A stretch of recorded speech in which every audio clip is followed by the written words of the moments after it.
Hey there, this is Mr. D. I'm going to be reading to you pages 25 through 33 of The Hope Chest. My background today is Grand Central Station in New York City.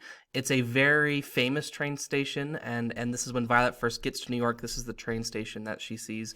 And it looks fairly, they restored it so it looks, this is about how it would have looked, 100 years ago when Violet was getting off of the train. So you can imagine this young girl, 10 years old, from a little small town, and all of a sudden, seeing this giant spacious building, she probably really liked that. I mean, it's probably, a really neat thing for her to do that. I want to point out for a second, too, some similarities between Harry Potter and the Hope Chest, which if someone would have asked me if there's any similarities, I would have said, no, there's no similarities. But, let's think about this.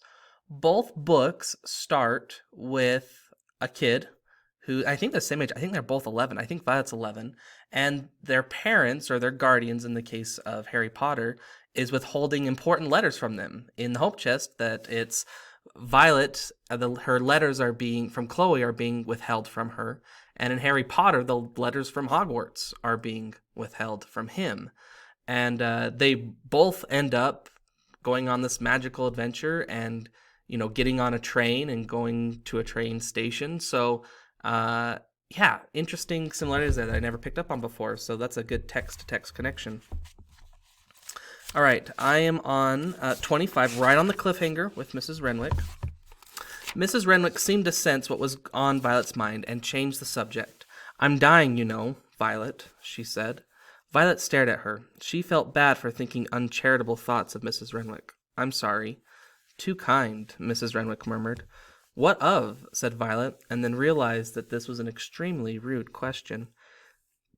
Mrs. Renwick didn't seem to think so. "Have you heard of tuberculosis?" "Yes," said Violet. Regretting she'd been rude, she added, "I'm sorry you have tuberculosis, Mrs. Renwick." "I do not have tuberculosis," said Mrs. Renwick.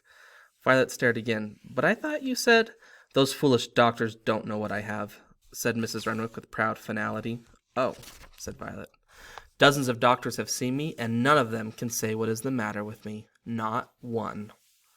"Maybe nothing's the matter with you," Violet ventured.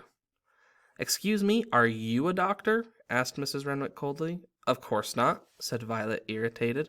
"I should think not," said Mrs. Renwick. "It's a revolting thing for a female to do, becoming a doctor, absolutely revolting." Since this was what Father had always said, and Mother had, as always, agreed with him, Violet figured that was what most people thought. She had never wanted to be a doctor herself. She'd never really thought about being anything. She had known what was in her future, the Hope Chest and the marriage, and that was it. But Chloe had wanted to be a nurse, and Flossie, before she died in the influenza, wanted to be a reporter. And some of Flossie would always be in her. Violet remembered that from Chloe's letter. That was why Violet found herself answering, "I don't want to be a doctor. I want to be a reporter." Mrs. Renwick gaped. "A re-whatter?" "A reporter," said Violet, "like Nellie Bly. She filed news from the trenches in Europe, during the war."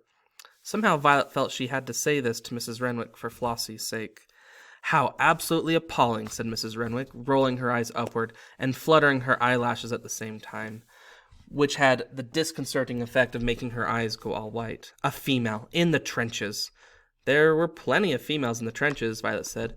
"At the end, the Germans were sending in women, and boys 14 years old, and the Russians—" "A young lady does not need to know anything about the trenches," Mrs. Renwick interrupted firmly. "Nor about Germans or Russians. Let us change the subject. Where does your sister live?" Violet felt instantly dejected. She didn't know where Chloe lived. The return address on the envelope was 265 Henry Street, New York City, but she had no idea where that was. She had a vague idea that New York was bigger than Susquehanna, Pennsylvania. This part of her plan was not figured out too well. Mrs. Renwick was watching her closely. "I'm not sure exactly where," said Violet. "Ah, well, she's meeting you at the station anyway," Mrs. Renwick said. And having settled Violet's travel arrangements to her satisfaction, she went back to the main problem. "Violet, a female can't be a reporter, and that's final." Violet didn't know what to say. She knew it was very wrong to contradict adults, and she didn't even really want to be a reporter. That had been Flossie's dream. Chloe had always told her that a girl could be anything she wanted to be. So had Violet's sixth-grade teacher, Miss Elliot. But Violet had certainly never heard that from anyone else. So she bit back any response. She turned and looked out the window at a smoke-blackened brick factory, its hundreds of window panes too grimy to see through. "I'm glad you've decided to see reason," said Mrs. Renwick. "I'm an old woman, and a dying woman to boot, and my words are worth hearing. A woman can't be anything she wants us to be, because that's the way we were made. We were made to be the helpmates of men and be protected by them. If women go out being doctors and reporters and demanding to vote, then how can they expect men to protect them anymore?" Violet hadn't said anything about voting. Getting the right to vote was Chloe's project. Father had said it was sending Chloe off to college that had filled her head with these crazy ideas, but Violet knew that Chloe's head had been filled with crazy ideas before. Violet didn't much care about voting. She was only 11, and no one was talking about giving 11-year-olds the vote. Mrs. Renwick went on. "The Lord has given females the wonderful gift of being able to bear children, and that's the work women do. So let's hear no more of this nonsense of wanting to be a reporter. Now, how many children do you want to have, Violet?" Violet felt deflated. She flopped back on the prickly green train seat, even though she could hear Mother in her head, scolding that a lady doesn't ever let her back touch the back of her chair. There was no point in arguing with Mrs. Renwick, even less point than there had been ever with arguing with Mother or Father. What Mrs. Renwick was saying was the same thing that Violet had heard again and again for as long as she could remember. 7, Violet said. People are always asking her how many children she wanted, just as they asked boys what they wanted to be when they grew up. She had learned that 7 was a very impressive answer. Certainly it impressed Mrs. Renwick. 7. Gracious, that's quite a lot, my dear. Violet managed to smile. Mother had always told her, smile, even if it breaks your face. Well, that's a much better idea than being a reporter. 7. My, aren't you an ambitious little chick? Mrs. Renwick leaned forward creakily to pinch Violet's cheek, which Violet submitted to despite an overall smell of mothballs. Here, Mrs. Renwick waved the candy butcher, who was coming down the aisle with his box-shaped tray strapped to his belly. A Tootsie Roll for the young lady, please. No, make it 2 Tootsie Rolls. The man gave Violet the candy and accepted a nickel from Mrs. Renwick. Anything for yourself, ma'am? Oh, no, not for me. Mrs. Renwick's enthusiasm waned suddenly, and she did the thing with her eyelids again. Violet looked hastily away. I'm not well, you know. Dying, in fact. But the candy butcher hadn't listened past no, and was off down the aisle again, calling, Candy. Violet bit into a Tootsie Roll, and let the burned chocolate taste run over her tongue. She looked at the dying Mrs. Renwick, whom she politely thanked, of course, and thought that if growing up meant having 7 children and wearing a dead bird on her head, Violet would rather have been born a boy.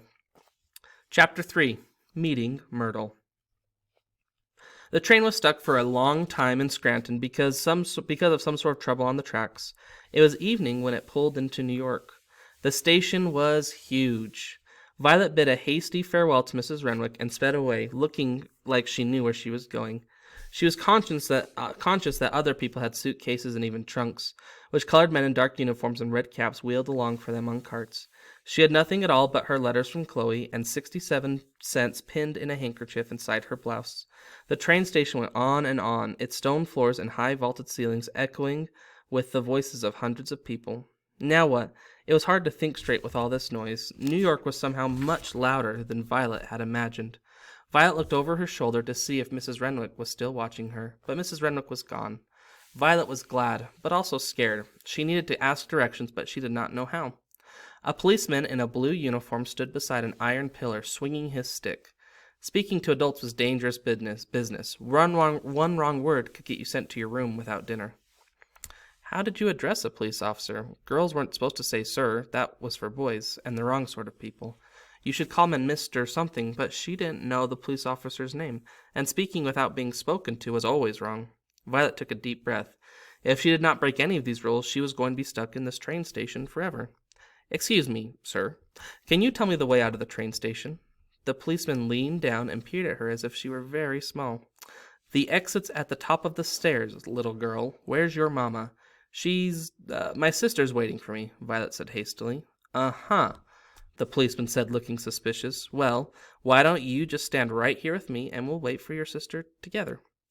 Violet couldn't think what to do. If she ran away, the policeman might chase after her. She stood beside him, thinking fast. How was she going to get away so she could find Henry Street and Chloe? What does your sister look like? The policeman asked. She's tall and... Oh, there she is. Violet took off, running, calling over her shoulder. Thank you, sir. Thanks for listening.